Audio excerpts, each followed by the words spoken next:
We're going to start our final panel here. Thank you for being here. I know many of you have been to several panels, and a not insignificant number of you have been at the whole thing. So we really appreciate you coming. I want to say a final thank you to the sponsors for the conference, the Mansfield Center, Project on American Democracy and Citizenship, the Montana Wilderness Association, and Business for Montana's Outdoors. I'm just going to very briefly introduce most of these people because I think for everyone here except one, this is a second appearance, so we're familiar with these people. Holmes Ralston here is University Distinguished Professor of Philosophy at Colorado State University. Donald Worster, there on the end, History Department at the University of Kansas. Peter Landris of the Aldo Leopold Institute. Zach Porter, who was an absolutely invaluable member of the planning committee for this conference. His full-time gig is with Montana Wilderness Association. Sally Mock, who led our opening discussion Wednesday evening, recently retired after 30 years as news director at Montana Public Radio. The one new face here is Connie Myers. Connie is the founding director of the Arthur Carhart National Wilderness Training Center. She was born and raised in Colorado, worked with the Forest Service beginning in 1985 as a wildlife biologist. She moved here to Montana in 1991 as assistant district ranger on the 9 Mile district. And it was in this position that she began work on several national wilderness projects, which in turn led to the establishment of the Carhart Center and her current position as director. So Sally.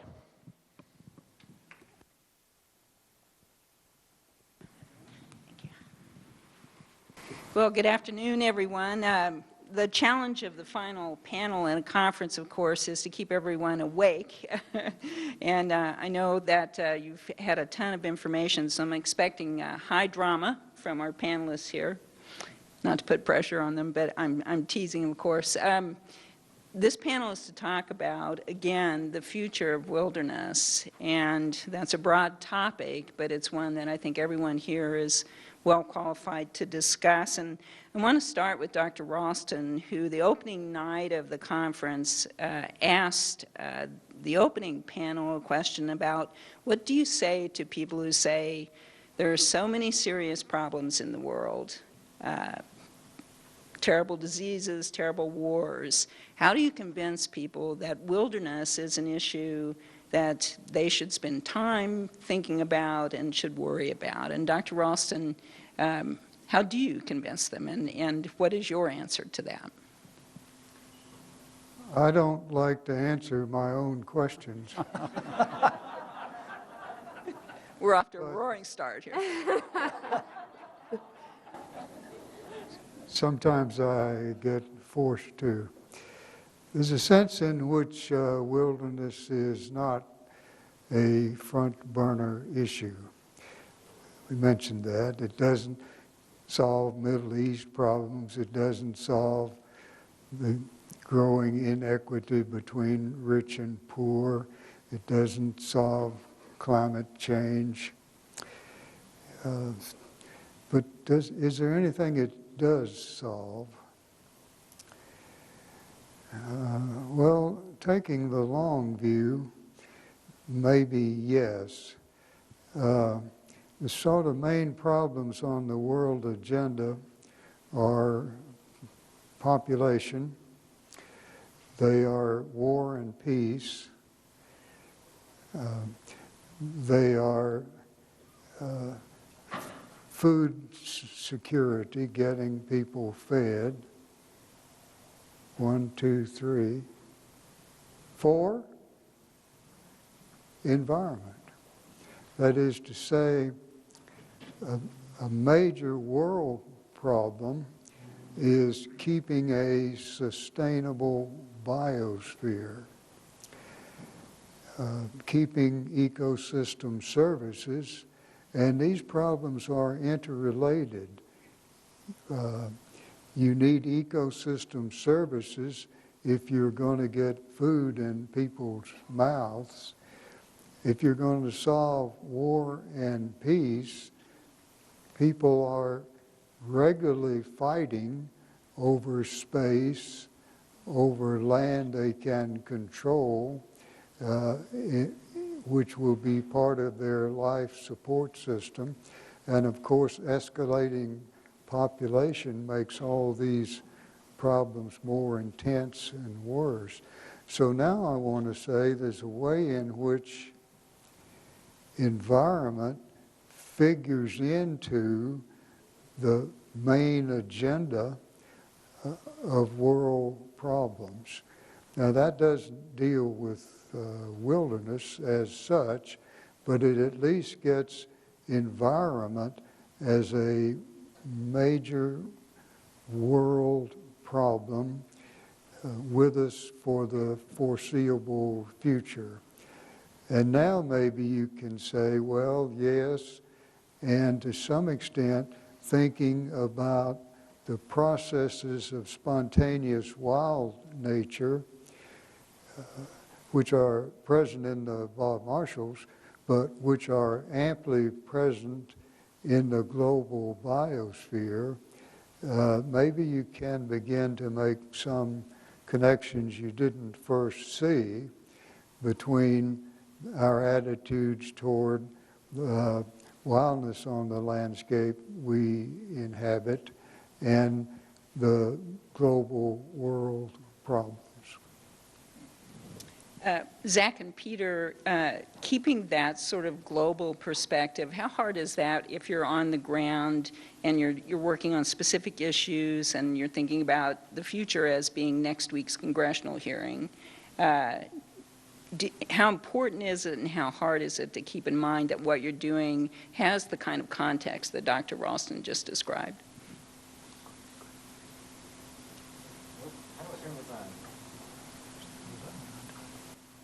How's that? Better? How do I keep that in context? This might go back to really your previous question more, Sally, but I think wilderness is the gateway drug for, for greater, no, I shouldn't say, definitely not greater causes, but for less tangible causes, perhaps. Let's take climate change, which I think everybody in this room would say at this point, and I think this is how we are treating climate change. It's an issue that is, it's overwhelming. It's overarching. Wilderness, I think, is one component of our work collectively to address the climate issue, but I don't think anyone would argue that climate as a whole, the climate challenge, isn't greater. But climate is really abstract. And what I value so much about wilderness is that you can touch it, you can get into it, and you can feel it in a way that you cannot feel hardly anything else, at least when it comes to environmental issues. Of course, if you're feeling hungry, you have to address that first. And we can never assume that anyone would place wilderness over those other critical social issues. But we do have the privilege in this country to have the chance to look beyond those, well, not entirely, of course we're still working on those issues here too, but we can at least do our best to lead the world, and I think we have when it comes to environmental issues over the years, and I think the Wilderness Act was a training ground for a lot of the work that's going on today, working to someday pass that elusive, comprehensive climate legislation, whatever that might be. It came out of those, what we learned, as Doug described today, what we learned in the process leading up to the '64 Act, I think, has trained us well for future challenges. So when I'm out on the ground, am I thinking about all those things? I don't know if I am. It's easy as a wilderness ranger. I worked as one for several seasons to be pretty narrowly focused on exactly what's at hand. But wilderness connects you to that greater community in a way that few other things can, to one another and to understanding yourself better as well. So I guess that's my Well, it's immediate, and you know, you got to get supper cooked, and it's getting dark, right? There are those sorts of immediate things, but I was also trying to say, and I just heard you go that direction, sort of. Also, it's a matter of thinking big about the big outdoors, right? If you really want to think big about the big outdoors, really big about the big outdoors, you got to go global. Peter, do you think big about the big outdoors? Well, I would add to your question, Sally, about so how would you engage, how would I propose engaging people if I'm with them outdoors? And I think it's to raise those big issues about the big outdoors when we are in the big outdoors. And it's more than just where do I put my foot next? It's when you have those moments to be able to experience that gateway drug. When you're sitting back with a cup of tea in your hand, it might be being snowed on, it might be freezing, but to be able to reflect on these broader, deeper issues, I think that elevates the whole conversation. It grounds the conversation into these larger issues that we as a people need to be talking about and that we've had the luxury of ignoring, I think, at our peril. So I think it's pretty easy to engage people when you're outdoors with them on these larger issues of what are our moral obligations for others? When and where do we take responsibility for our actions, not just here in this particular place, but the larger society, for the planet? Doug Scott was the first person to mention, what about climate change, on our morning panel, and Zach, you mentioned it also. Yeah, all of these issues are connected, so I think there's a really legitimate and valid opportunity when we have people outdoors to raise these larger issues. I'll just jump in real quick to say that, there are few places where you can easily observe the impacts of these greater issues, climate change, than when you are in our wild country. Take a trip with me sometime or on your own into one of Montana's most amazing places, the Snowcrest Range, a place way too few people know about, where about an hour and a half drives southeast of Dillon, on the edge of the greater Yellowstone ecosystem, one of the most stunning landscapes you'll ever encounter, where grasslands run from the valley bottom to the mountaintop. And when you're up there alongside hundreds of elk, what you'll also see are ghost forests of white bark pine. And it breaks your heart because they're not coming back. And where else can you, except for on those front lines of social justice issues related to climate, where else can you experience that firsthand?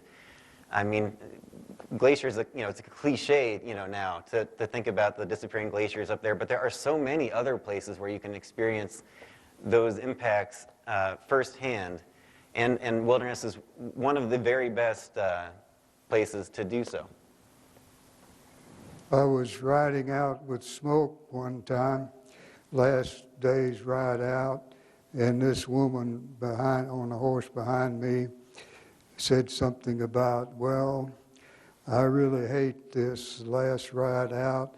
I've got to get myself back into the real world.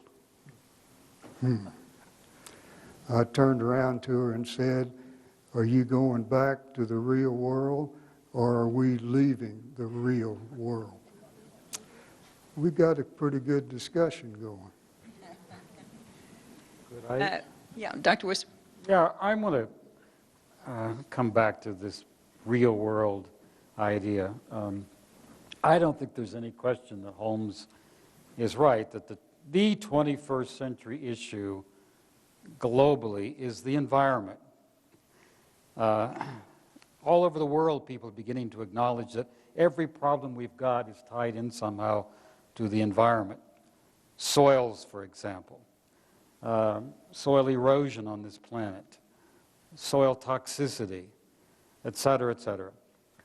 But there is an element in the wilderness movement, it's been here for a long time, that is about getting out of that nasty, dirty world where people are raising food, where they're living in cities, et cetera. We go to escape into a timeless world of harmony and beauty. and we're going to be there all alone or with a few other friends, and then eventually we'll go back. We have to make our living, etc. I'm not saying anybody here believes that, but that is a strong feeling on the part of a lot of people. Historically, it's been this case in the country. So we have got to do a job, and I don't think I've heard it done very well in this conference, to be honest, of saying why wilderness is important to the environmental movement. Because there are a lot of environmentalists out there who these days don't have any interest in the wilderness movement. A lot of the criticism of the wilderness movement is coming from within the environmental community, who say that's not really where the problems are. You can reach out and touch climate change anywhere on this planet. It's very concrete. It's very obvious. If you're an Andaman Islander, or you're in Bangladesh, and you're watching the ocean rise, if you're in the boreal forest of Canada, and you're watching, etc., you don't have to go to a mountaintop. So, what I'm getting at here is that I think the environmental movement over the next few years wants to hear from the wilderness community about exactly how we are relevant to the environmental issue broadly defined. So I'm not chastising anybody, but I am saying that this is a problem that we have to face over the next few years. We can't just simply take the old wilderness movement and its celebration of beauty and solitude as enough if we really want people to understand why this movement is relevant to the environmental causes of the future. So what would you say to them? Why is it relevant? Well, I think one of the things this is Holmes's question. I don't like to answer other people's questions. Strike two. He doesn't like to answer his own. Well, it's certainly, I think if we only talk about a certain definition, a certain stereotype of wilderness, we won't. We won't make this case and so on. So we have first got to broaden our concept of what wilderness is about. Wilderness is out there in the soil. I mean, if you dig down into the Great Plains of eastern Montana, you're getting into a wilderness, folks. It's a tangled, complex world of nematodes, organisms, bacteria, roots of plants, etc. It's more complex than we can understand. And we are clear-cutting that wilderness through modern agriculture, through industrial agriculture. How we raise food in this country is affecting how much land we save. If we lose the agricultural lands, we're going to be expanding agriculture in the places we don't want to see it go. So I'm not arguing here that wilderness is, if you go to the wilderness, you can understand all of this, but I think somehow we've got to take people out and broaden our concept of wilderness to begin with. And that leads to another question I have that I think has arisen out of this conference, and there's been a lot of discussion about if you can just get someone out there meaning into a wilderness, that you'll have them as a wilderness advocate. But the vast majority of people in this country aren't going to get out there, right? They're not even maybe going to come to Montana, or if they do come to Montana, they'll go to the national parks and drive through and not necessarily put on a backpack or hiking boots and go out. So how important is it to reach those people, and how do you reach those people if wilderness is to be preserved? Sally, if I may, I was really struck the other day of thinking about, it was 9/11 and the sacrifices made, and been to Washington, D.C. a number of times, and, I don't know how many names are on the Vietnam Memorial. I don't know how tall the Statue of Liberty is. I don't know what it's made of. I don't know how much it weighs. But those are the pieces of it. It's the symbolic nature of these amazing statues and memorials that exude and stand for something much greater than the thing itself. What they stand for is freedom. And we've heard a lot of conversation here this week about how wilderness is quintessentially an American idea. You bet it is. And what are Americans all about? They're all about independence. They're all about freedom. And that is what resonates, I think, with every American, whether or not they ever go to wilderness, is that these are symbolic places of what is at the heart of this country, and that is the opportunity to be independent, to be free, and to let, in the case of wilderness, nature take its course. And that gives people incredible hope and places to go and reflect on the fact that this is all about freedom. You know, to that point, we had in one of our courses a Marine Corps major who attended, and as a result of that course was, as people always are, transformed. And he was so transformed, he wanted to teach the Wilderness piece, the Wilderness Act piece of the course that we were going to offer down in the desert Southwest that would include portions of the people that he works with. And he asked us, could he do that? And we're like, well, you know, and Chris Barnes took a risk. He said, sure, you can do that. And so here is this Marine Corps major in his dress white uniform, standing up in front of his colleagues, federal government employees, volunteers who may have been there, and said, you know what? I go all around the world fighting for freedom on behalf of this country and other countries.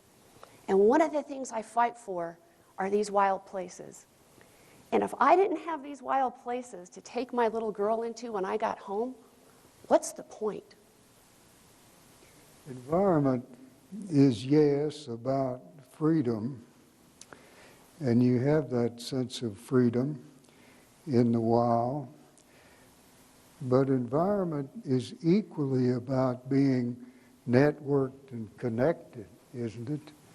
Do you get that out there too, or where are we going to get this sense of everything being hooked up to everything else, which began with John Muir, I guess? It's a freedom that's counterbalanced or some way worked into larger, complex networks. How are you going to fit that in? Well, the way I would fit that in is that I think wilderness affords us the opportunity to connect ourselves to the environment. And if, you know, our 59 kids just went into wilderness areas in 10 different patrols, if you will. They were from all over the United States. This was their freshman get ready for college. They just got back a couple of days ago. And they all had to write essays about their experience and why, you know, why it was important and whatnot. And I have here what one young person said about why these places are important. Out here, life is simple, minimal, natural. You're allowed to think things and have experiences that you would get nowhere else, and that's what wilderness is all about. Out here, you're forced to face your fears, conquer your insecurities, and be surrounded by your own happiness, because when you're alone in wilderness, that's what it comes down to. We have to preserve places like this for future generations, because without them, we'll have nowhere else left to go to obtain that sense of complete open-mindedness.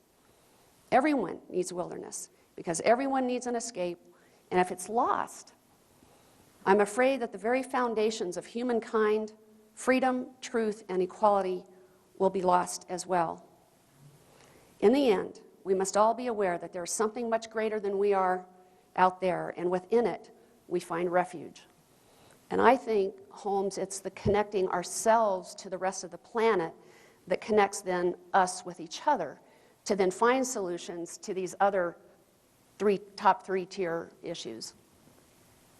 I'd like to jump in, Sally, and go back to, I think, a portion of your question. And a theme that I saw come out of the last couple of days, and it's a panel we did not have. It will be on the next Wilderness Conference. I hope you come back for that one. We need to talk about how we communicate wilderness to the masses. Because, like you said, Sally, I mean, we can all do our best, and we should do our best to provide those first-time experiences And I want to include front country first-time experiences in nature too, because I think that can be as powerful. But that's not an option for everyone. And so how do we connect with everybody out there? And we need to be thinking a lot more creatively if we're going to have more wilderness in 2064 about how we communicate wilderness.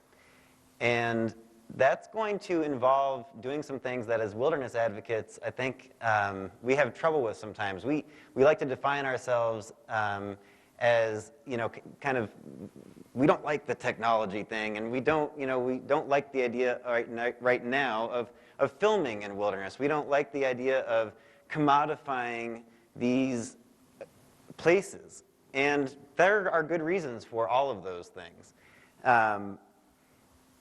But my question is, why are our national parks better known, and why can the American public do a better job connecting the Park Service, probably better than any other agency, to a mission that they want to invest in? Why is that, the one thing that makes the headlines when the government shuts down is that people want to keep their parks open.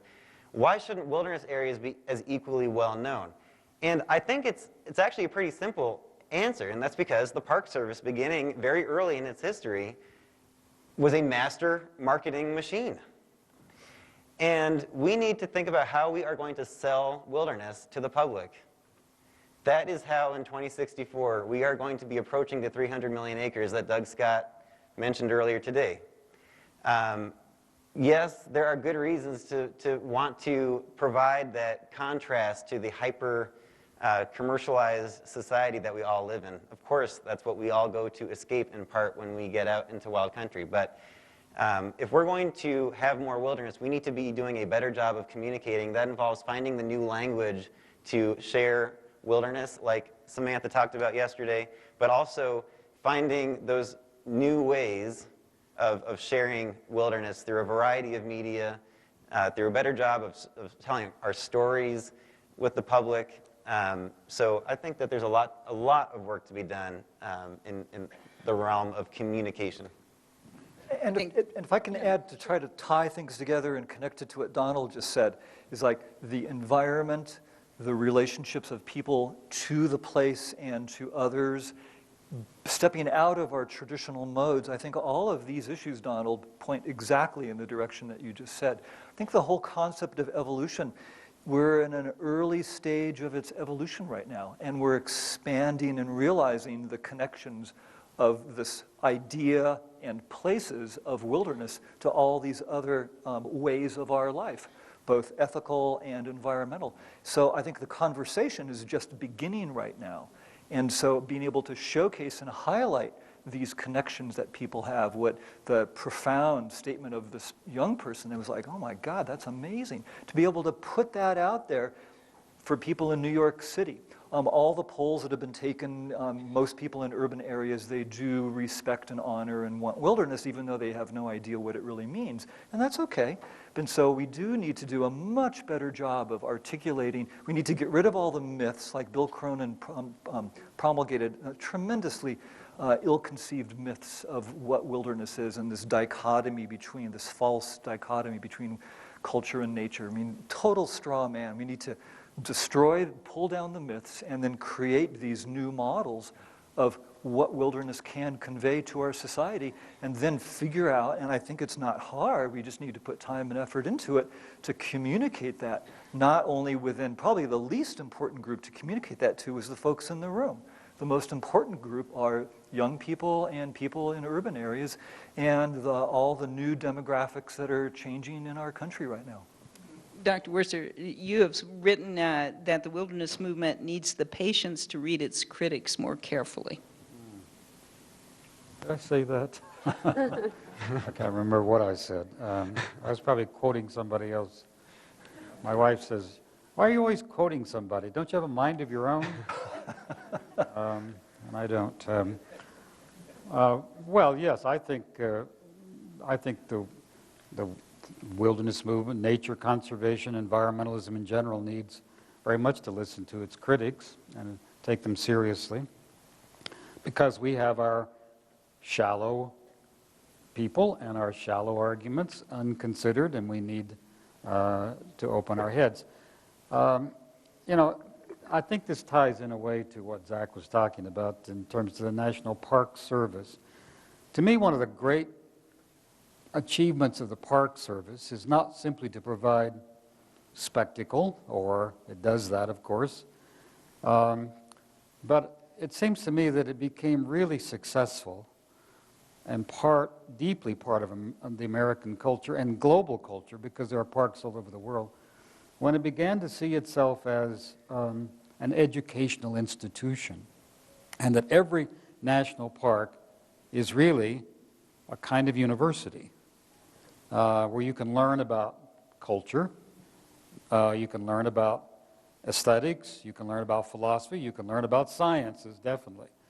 And not only within the big, beautiful national parks in the West, but they began to expand the whole park concept more broadly. So Lowell, Massachusetts, the birth of the Industrial Revolution, America, you know, Martin Luther King's boyhood home, and so on. This became a place for educating people, really. Its mission became not so much providing camping places, but as a place to educate people in a whole series of things.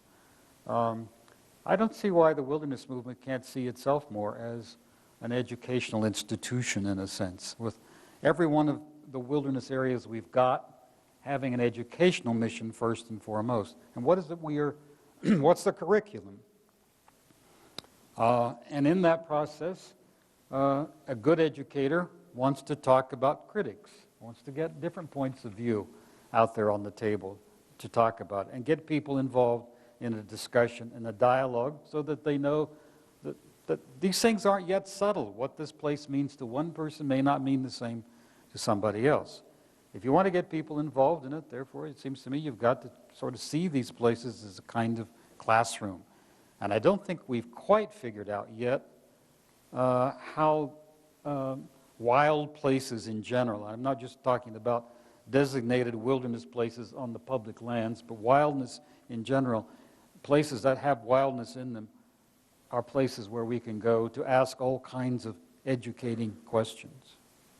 John Muir left University of whatever, Wisconsin, started his 1,000-mile walk to the Gulf, where he chose the wildest route he could then find. Didn't he remark, I was leaving the University of Wisconsin to go to the University of the Wilderness? Yeah, he did.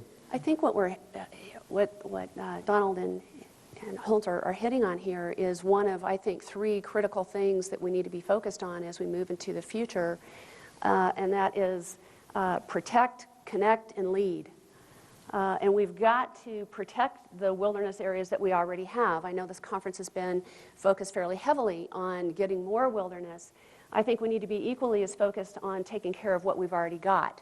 And that's going to require a level of stewardship that the agencies by themselves aren't going to be able to rise to that demand. They just don't have the capacity.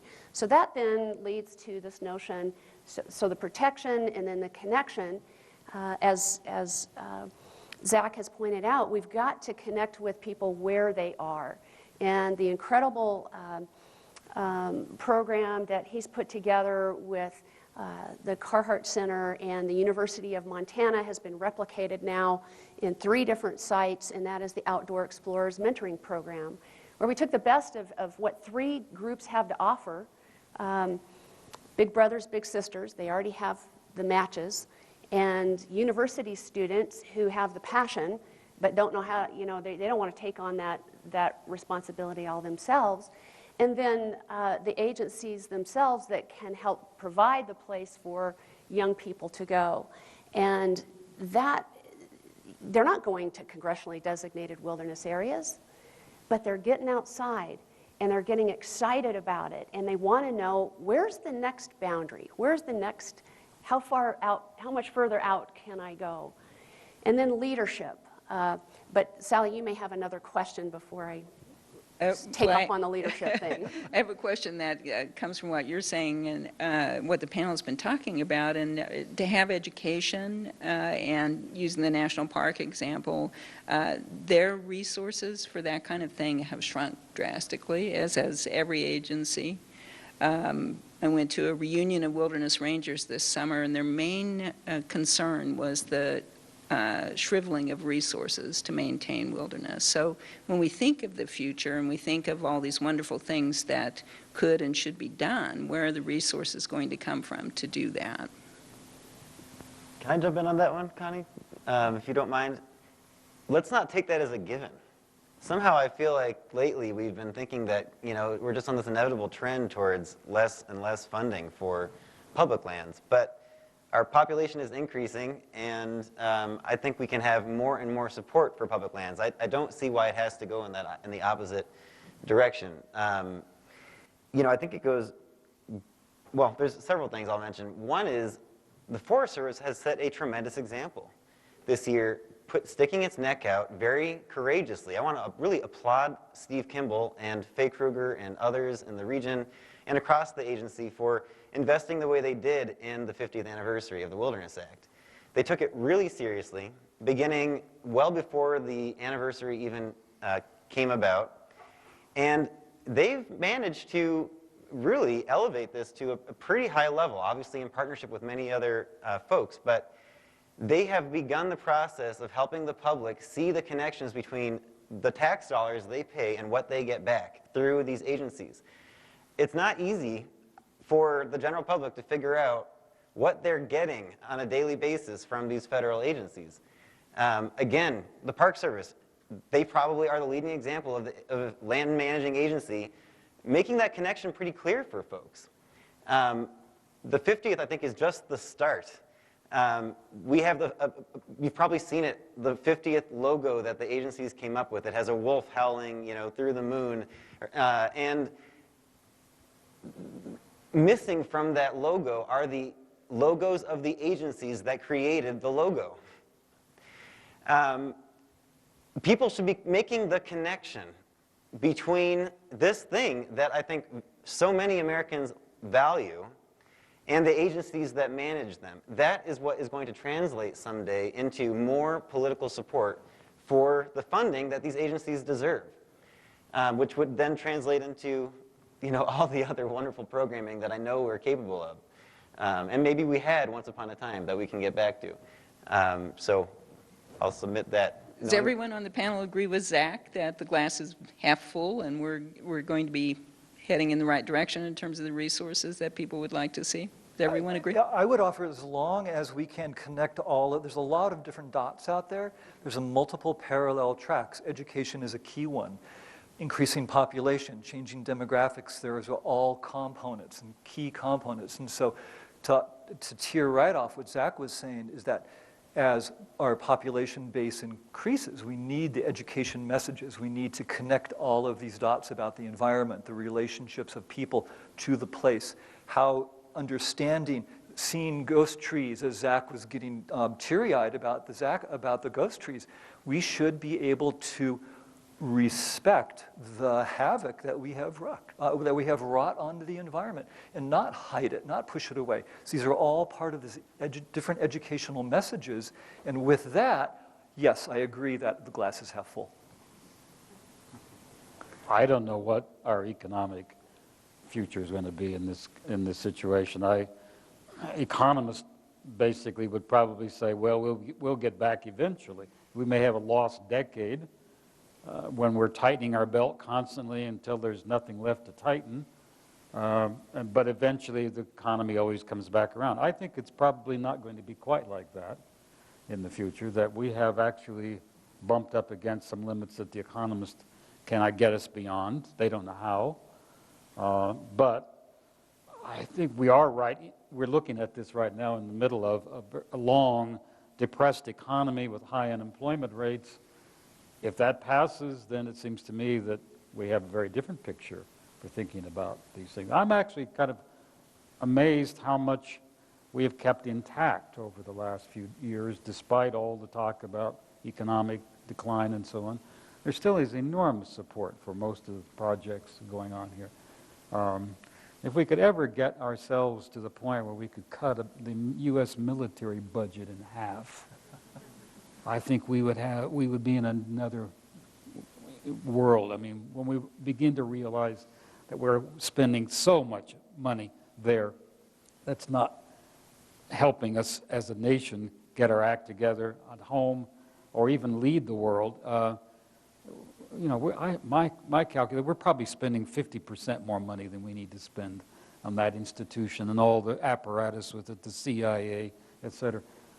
If we could ever relax in that way, we'd have a lot of surplus left, even with current budget levels. Well, we're not economists, and so maybe this is a silly thing to continue down the road of, but let's face it, the stock market is reaching record highs. There's plenty of wealth. It's just concentrated in the hands of relatively few people.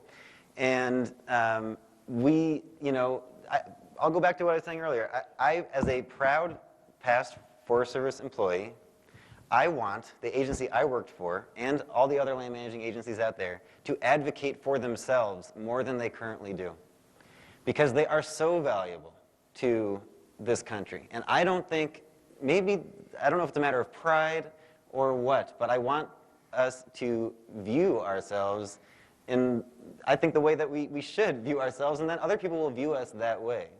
And so, you know, I don't want to go down this road too much farther, but I think that it's not so crazy to think that we could get to that point. And I think it will take a culture shift inside the agency. When I first started, I was in Southeast Alaska, and I'm like, okay, well, here's what we need to do. Here's the story we need to go tell. And I was flat out told, well, we don't do that. And what do you mean, we don't do that? Well, we don't advocate for ourselves. It'll be viewed as advocating. And I said, well, the Park Service does it. Well, yeah, but we have this law, sort of, that says that we can't do that. So the Forest Service has kind of hamstrung itself in telling its own story, not to mention the other wilderness managing agencies. So what you're looking at here is a culture shift inside the agencies that would be required before that would happen. And it's fun. I think it's exciting that it looks like this region is leading the way. I can offer a small anecdote, very small anecdote. I gave a presentation at the University of Idaho, and after I gave the presentation, this person raised their hand and said, Peter, knowing what you know and what you just presented, how could you work for the Forest Service? And I said, I am proud to work for the Forest Service and work within the belly of the beast. And you choose to work outside of the agency and to push. I choose to work within and pull. And it's all of us working together that we can affect some change. So, but in general, yeah, the agencies just they tie their legs and heads into knots and fall over themselves.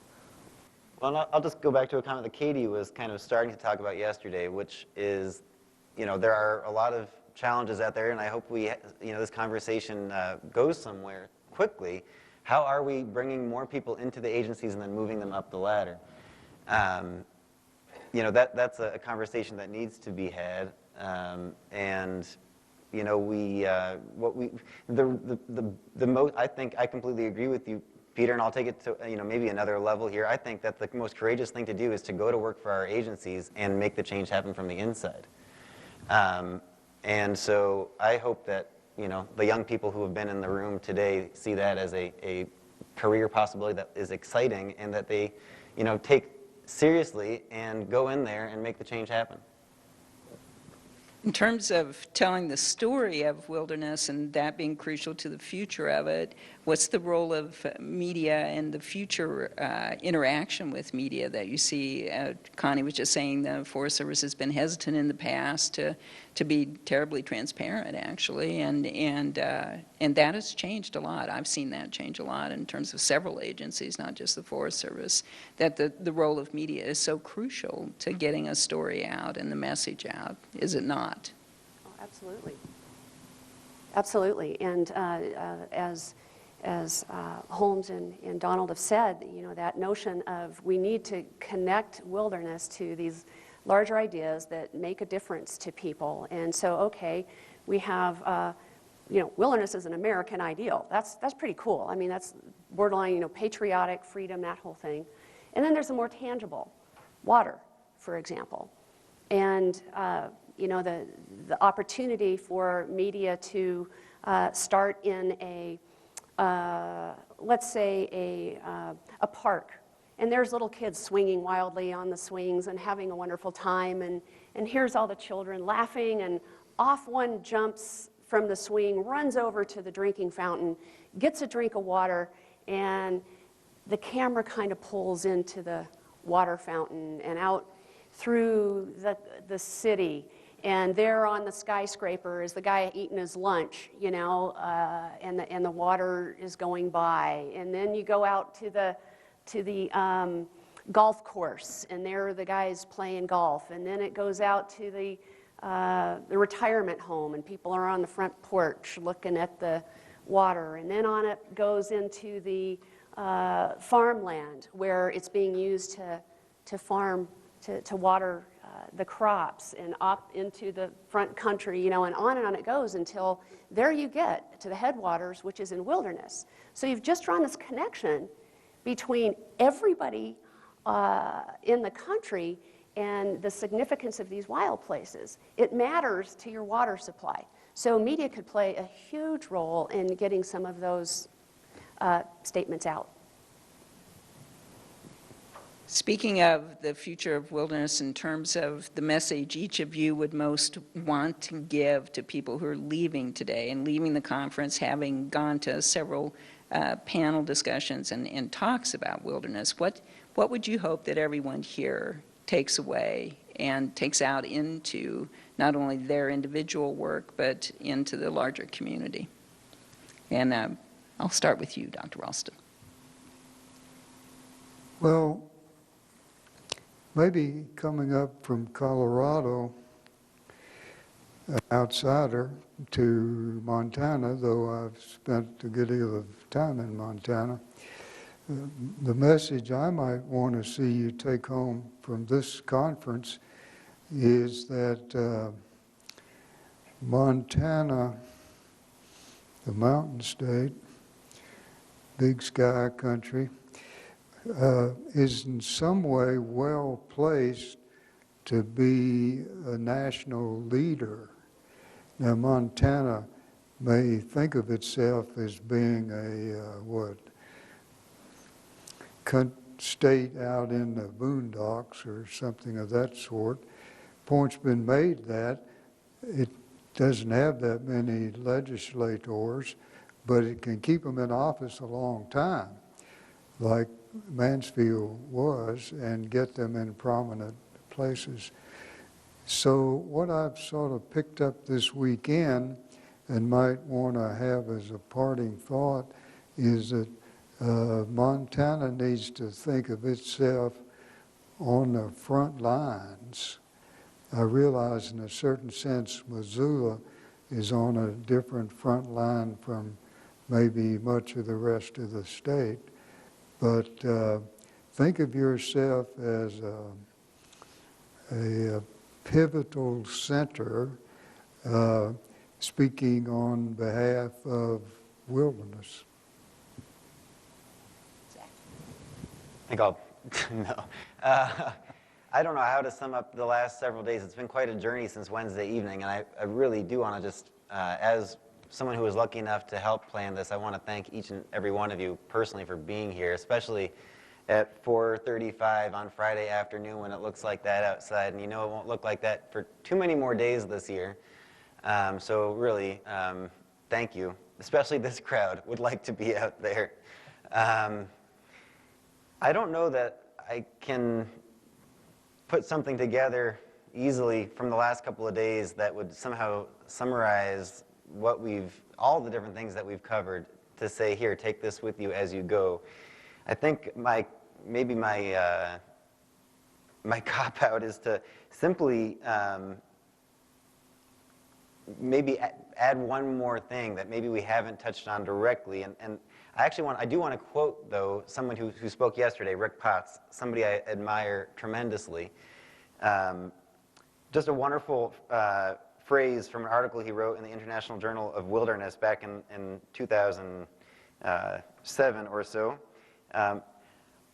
quote, although love cannot kill a wild area, apathy and irrelevance surely can. I want the wilderness community to get over the fear of loving wild places to death, because I think that it's something that you frequently hear in conversation about wild country. The greatest danger is that there will be too few people loving wild country going forward. Now, I sit up here as a wilderness advocate, first and foremost, not a manager, and I know that there is a difference there, and I want to recognize that, and managers have a challenging job, to say the least, and I've worked in one of the very busiest wilderness areas in the nation, the Alpine Lakes Wilderness, and in one of the least visited wilderness areas, the Idaho portion of the Selway Bitterroot. And so I do feel like I have a sense of both, and even though when you're at Dorothy Lake in the Alpine Lakes Wilderness, you are sharing it almost certainly with about 100 other people, that's okay. And there will still be plenty of secret places to retreat to if you're like me and you really like to get away when you've got the time to do so. But let's not be so protective of those places that we don't share everything that we've got as well as we can with everyone else out there, because that's the only way there will be more of it and that we will keep what we've got going forward. So let's, you know, we all love these places. I know I speak for everyone in the room when I say that. Let's share that. So Sally, when you first asked that question, my thought bubble, and my wife Madeline is thinking, no, Peter, don't go there, don't go there. But my first thought when you said that was what Martin said today, spandex. So we'll get off that. Thank you, Martin, for that. Okay, the second thought, which is not glib, and I think it takes right off from what Zach just said, is that, and I think Marion used a word earlier today in her talk. She talked about the topography, that we have a complex landscape. And I think that we need to really confront, and I think it feeds into directly what Donald was saying earlier this afternoon.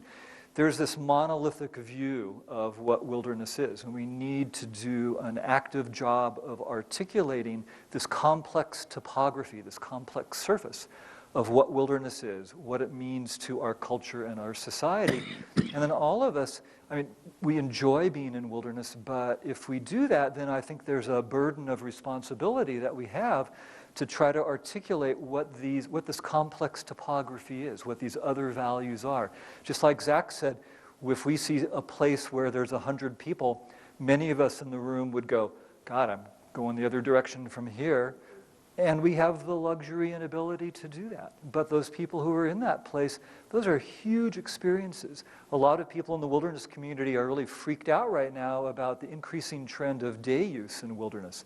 There's less and less overnight use, increasing day use, and so we're seeing all these impacts in these areas that are close to roads and trails.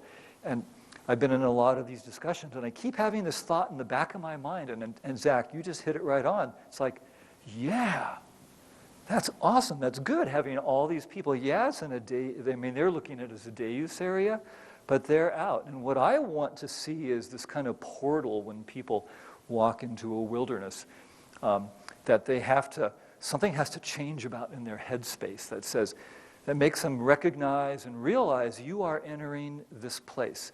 And then I want them to be educated about all of this complex topography, all of these other nuances and complexity that happens when they walk through this portal. And that's total fantasy, of course. But I don't know how to do that, but it gets directly at the role of education, that when people walk into a wilderness, if there's something that we can do, even in these areas that are just day use areas, to have them recognize that. So to sum up this kind of beyond spandex conversation, is to really recognize that wilderness is not monolithic, that it is complex, it is nuanced, and to really think about how we can connect this complexity to all of the other broader societal values that we need to be connecting it to, and that's what's going to be necessary to be able to have wilderness in the future.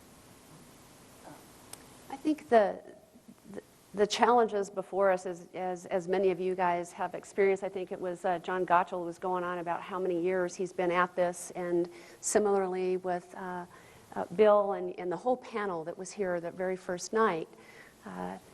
And the notion that this is not a sprint, it's a marathon, and you train differently for one than you do for the other.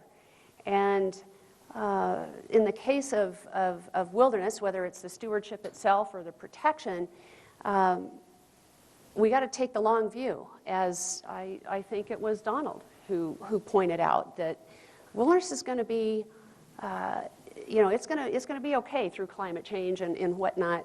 We have to take the long view, and we have to appreciate that these places are worth stewarding in a way that upholds the law itself. And so for me, and for the people that I serve, it's really about honoring the public trust. It's about keeping the promise. And wilderness is a promise to the American people and to people from all over the world that you can come to places and you cannot see or hear those things that disconnect us from who we are and the relationships that we have with each other and the relationship that we have with the planet. And to honor that public trust matters. And I was trying to figure out how to articulate, well, why does it matter, and is it that big of a deal? And I came across, in reading, something that I thought would resonate with this group. And that is a quote from Louis Brandeis. Louis Brandeis was the Associate Justice on the Supreme Court. His commentaries on freedom of speech and social justice are viewed as being among the pillars of those topics. And this is what he wrote. He said, "Our government teaches the whole people by its example. If the government becomes the lawbreaker, it breeds contempt for law. It invites every man to become a law into itself. It invites anarchy." So this notion that wilderness is expected to be free and play its role freely, and if we keep making decisions that one little step at a time ekes away at that, we are moving in a direction that may not be in our best interest as a country. So as we're challenged with, there are people who fight the fight to get it, there are people that fight the fight to keep it preserved as it's expected to be by the law, those can be challenging. And I reflect on Albert Einstein when he was asked, what is the purpose of life? He said, all of us comes here not knowing why, but sometimes seeming to a divine purpose. But there's one thing I do know. From the standpoint of daily life, we are here for the sake of others, for the countless unknown souls with whom we are linked by a bond of sympathy. Many times a day, I appreciate how much my own inner and outer life is influenced by the actions of people, both living and dead, and how much I must apply myself in order to give back as much as I have received. We're standing on the shoulders of conservation giants, and we have to work really hard to give back what we've received so that there can be more of these essays from 18-year-olds that have experienced it like they have, because the generations that come after us are the ones that are going to make a difference, and the people in this room are the people that are going to make a difference. Dr. Worcester, you have the last word. Oh, I shouldn't have the last word, especially after this eloquence. I feel like I'm stepping on your clouds of glory as you go out the room. Sorry. Well, I would say that the one thing I would want to people go out of this room thinking about is that the wilderness movement needs reinventing. It always needs reinventing. Everything needs reinventing. Every reform movement in history gets stale after a while. It reaches certain goals, and then it sort of solidifies in doing the same thing forever after trying. And if it does that, it loses audience, it loses relevance.